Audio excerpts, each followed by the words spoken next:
Power, worth, elevation, evoke, resistance. I push through the pain to get to the power. I keep going to get this power. I knew that it was given to me by grace and to know my purpose. You get pushed through this pain to get to this power. That tends to give a divine scar, but the power gives you reinforcement. Pushing past the pain to let your voice be heard. Pushing past your fears to let your voice be heard. How much faith do you know to overcome your fears? You have blessing to someone to hear. There's a message in your words. There's a power in your voice. Keep pushing through your pain to keep that power. I keep my faith over fear to have the power in my voice to be heard. You have the power. You are resilient and you have the strength. Your voice is powerful and you need to know that you're powerful. Hold on to that power. Hold on to that power.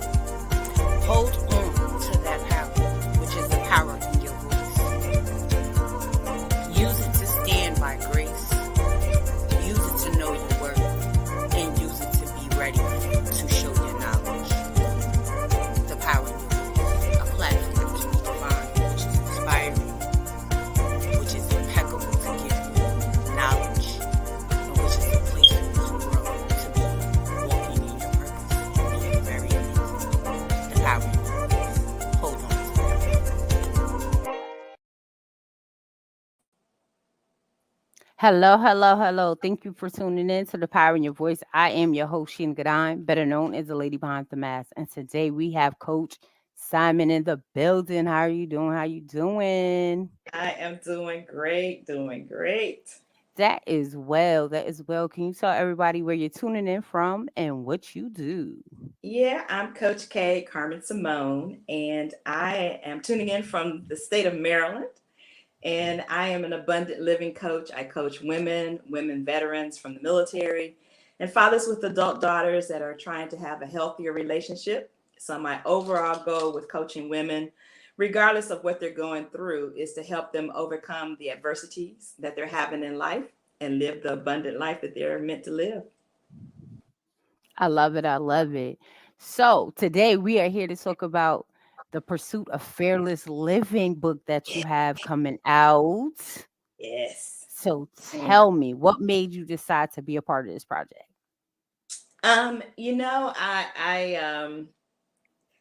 have not in times past been an avid writer. I'm not the kind of person that, journals, as a young girl, I kept the girls kind of journal with the lock and the key and, my little thoughts and things were in there. But I never really had an affinity for writing. It wasn't like my first love. But as I've gotten older, I've realized that there are a lot of things that I have inside that I haven't particularly shared with people. And some of those things were because I wasn't comfortable with them and wasn't really sure how others would perceive or receive them. So when I saw this project, it just touched me in a particular way. And I kept thinking about it and thinking about it and kept going back on Facebook, looking at it. And I felt inside there was something that I should do. I really, at that time, wasn't sure why. So I just took the plunge. I said, I'm going to do it. And it was really interesting how it came about. I was out assisting with some ladies doing something. I got back and it was kind of late on a Friday night and I was just kind of scrolling Facebook trying to wind down. It was about 11:30 and I saw the project and it was kind of like they were looking for one more person. I was like, just one. Would that be me? So I sent in my information and got it response immediately back. And I was like, okay, this had to be for me to do. So I just kind of jumped in, it's kind of like jumping in the deep end of the pool. But I really have enjoyed it. And it's really been, people say writing is cathartic, it's healing, it's healthy.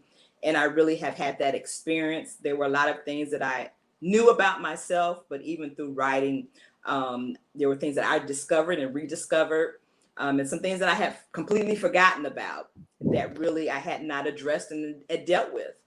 So this last couple of months has led me to really addressing some things in my own personal life, because I want to be authentic. If I'm helping other people overcome their adversities, I've got to do that for myself too.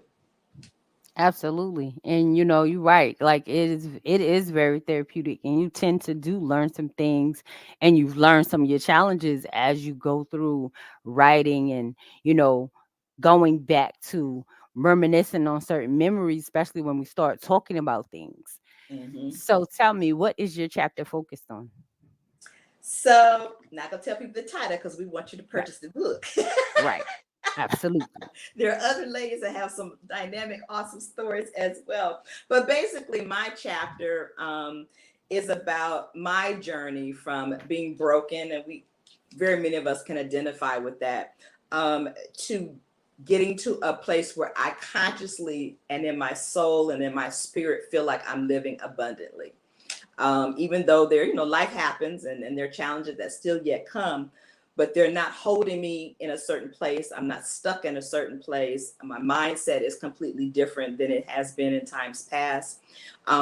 There's many areas that I have been healed from. Some I'm still in the process of healing, but I can feel that wholeness. Even as you go to the doctor, and if you have a broken bone, it takes some time for that bone to heal, and things that you have to have done to stabilize it until it's completely healed. And I kind of see my life in that way. I'm at that point now where the cast has been removed, and not as strong yet as I'm gonna be, but I'm much stronger than I used to be. Absolutely. So what do you feel was your greatest challenge writing this chapter?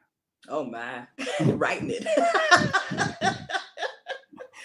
It was being honest with myself, because as I said, there were things that I either learned to deal with or learned to have a coping mechanism to get me through, learn to just overlook, not be honest with myself about. But writing in the pursuit of fearless living really caused me to be honest with myself about myself and some things, and to really allow myself to process through some areas. And so, in some context, those things were challenging because there's some things I hadn't really thought about in a while. And then there were some things I thought, oh, yeah, that's not a problem. But I could see how it was connected to something else as I was writing. And I thought, yeah, okay, it's time.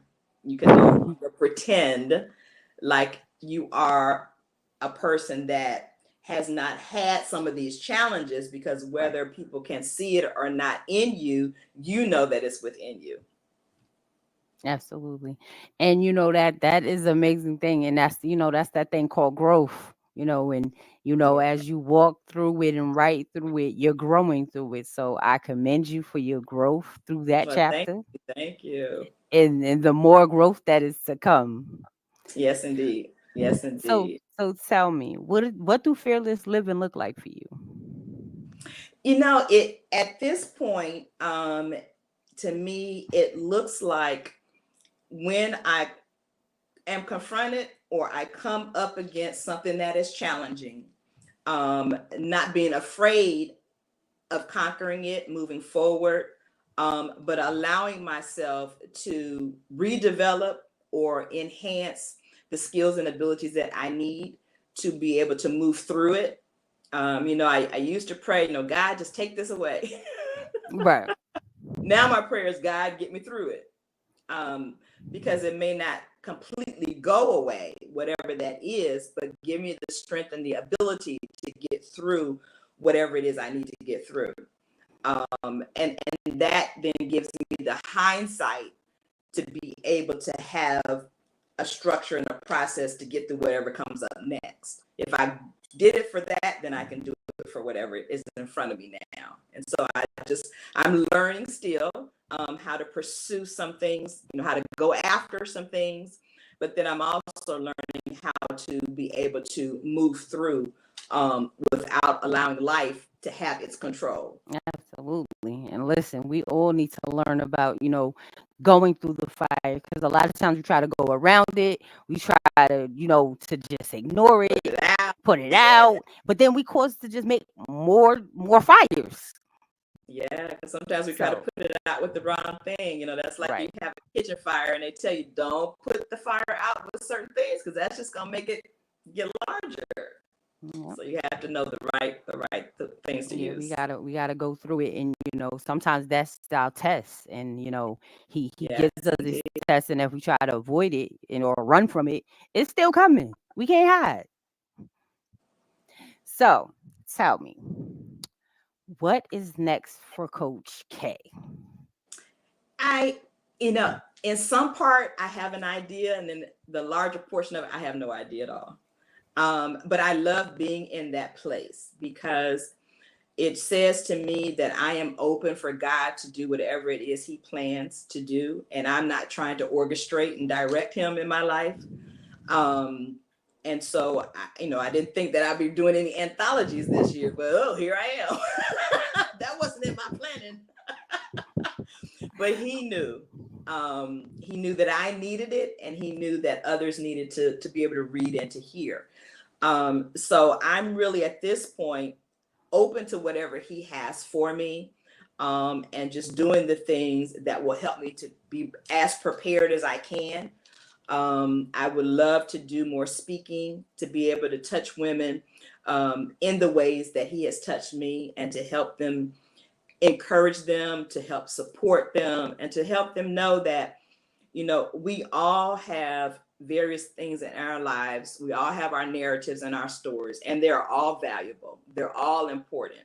And what we don't want to do is to get stuck in the narrative that it's negative and that we have that self-talk that pushes us back or holds us in a place where we're not growing and we're not doing those things that we have been put on this earth to do. Absolutely. And that is so true. And sometimes we just have to say yes to the door that he's opening, and we don't know the plan. We gotta Yes, just be like, indeed. yeah, okay, gotta walk on through it. So Yes. yes, I commend you for, opening doors. And I definitely see in your near future, I see some you doing some, because you can create your own workshops and stuff as far as, being able to open the doors to help other women and coach them and inspire them and empower them. Yeah. So So many opportunities we have as women in this yes, world today that, my mother, my grandmother, great grandmother, they didn't have those opportunities. right.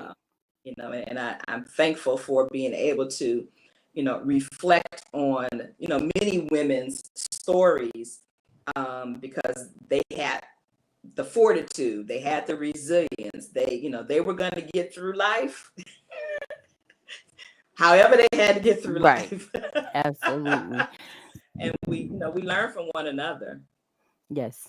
So what message would you have for someone out there that may be not in that fearless zone yet, or still trying to figure out how to be comfortable in that fearless zone? Because sometimes a lot of people don't go for their dreams or do things because of fear. Yeah, for sure. It's kind of something that many of us have heard, but it's very true. You just got to do it afraid. You may be fearful, you may be uncertain, unsure, but that's okay, because the more you do, you're building confidence, and you see that, whoo, okay, yeah, it was challenging and that was difficult, and it might have been very hard, but I did it. And that gives you a foundation to continue to build on. As an example, I have two grandsons, and one's going to be 7, one's going to be 4. And it was a really hot day not too long ago, and we needed to get out the house. And so I said, we're going out a little early. They took their scooters and we were walking. And for me, the walk wasn't that bad, but for them at their age, they were like, oh, this is so long, this is so far, and it's so hot. And I'm like, it is, you're right. So we took breaks, but what I kept trying to instill in them is, don't give up.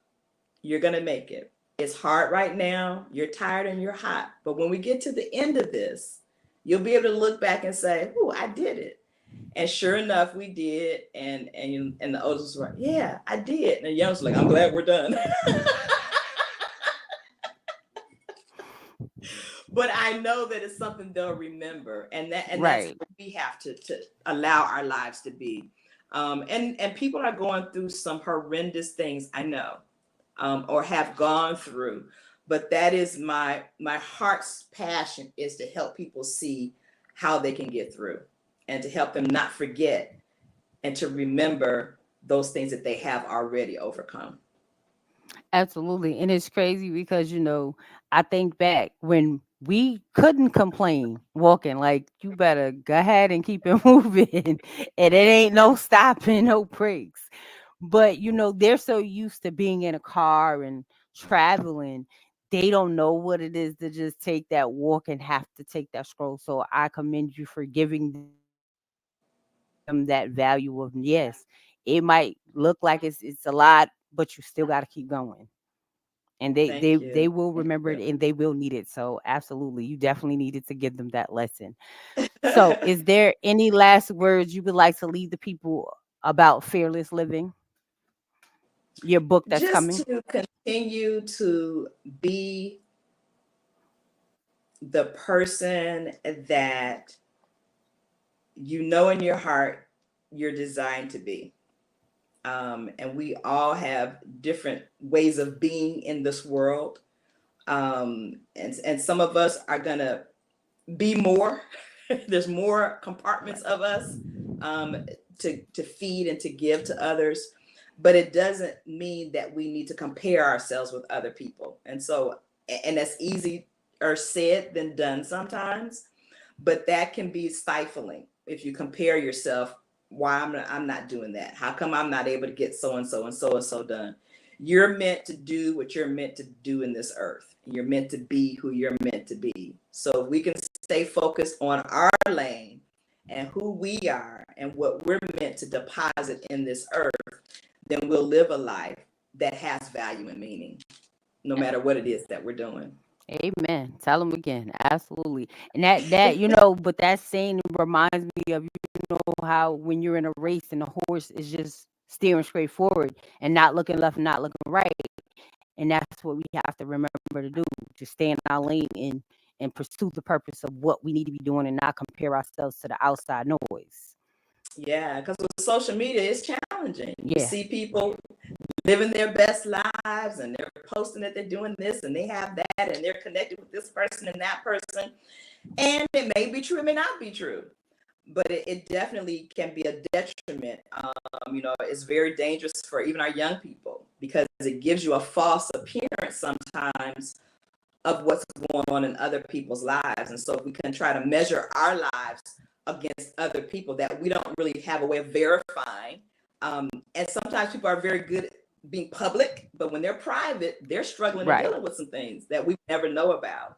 So we've got to find a way to stay rooted and grounded and stay focused in what it is for Yeah, because us. definitely on social media, people really only show you the great parts. They don't show you the worst parts. So you don't know what they've been through to get there or what they're still going through as they are in this part of happiness. So Yeah, yeah. absolutely, we got to remember everything that looks good ain't good. It Mm-mm. might look pretty, but it could be some other things going on behind the scenes. So absolutely, Absolutely. definitely don't compare yourself because you see somebody maybe living looking like they a millionaire and they probably struggling. They just showing you some money. So Yeah. And I absolutely. would also say, find at least one person. I think we talked about this a little bit before we aired. At least one person that you can trust, confide in, and that can pour into you as you're pouring out to other people. We all need that. We all need someone to see us for who we really are, Right. and to be able to be there with us throughout life. Yeah, we need that support, and that's also about that fearless living. You gotta have somebody that is, pouring and supporting on you as you go through this thing called life. Yeah. So absolutely. Can you tell the people how to connect with you, how to work with you, and also when the book coming out, how to get the book? Well, that part I'm not exactly sure of the date, but according to the visionary, it sometime in September is the timeline. Um, and so, easiest way probably would be to follow her on her page. She connects with us and posts things, but it's Mary Ann Rivera Dannert, Dannert. She's the visionary of the Pursuit for Fearless Living book. And I can be reached on various social medias. My website is www.ih4al.com, and that stands for Inner Healing for Abundant Living. Coach K, Karmain Simone on Facebook, Instagram. I'm Karmain Reeves Jenkins on LinkedIn. So if you just type in Karmin, not many people whose name is spelled that way, you'll see my picture and my face and reach out and touch. Well, Coach K, is always a pleasure having you in this building. Fearless Living. I love the book. I can't wait for it to come out and so I can read those chapters. You know, our doors are always open. So anytime you got Yeah. something new going on, anytime you want to just come and share the love on the platform, share some gems, we are here for it. You know, we are I dedicated. love that. I love that Absolutely. about you, the support. You are a woman that supports other women. That's And the I love goal, that. because you know that we the thing about it is the only way up is, you know, it's for us to collaborate. It's for us to, you know, share, you know, be empowered, be inspired, be motivated, because at the end of the day, we all trying to do the same thing and there's room for everybody. Yes, there is. Yes, So, there is. you know, as always, this is your girl, Sheena Gadan, better known as the lady behind the mask. You know, here we are always here to motivate, educate, and inspire. As always, I thank you for tuning in, and you know, we will catch you on the flip side. Life Bye, struggles. everyone. When life tries to fight you back, you have to be ready to fight back. You have to be ready to stand your ground and be able to. Unfortunately, life is and bold. We learned that there are people that do not want to see you rise. They rather see you fall and be defeated. The strength that you carry is knowledge. Your knowledge is power.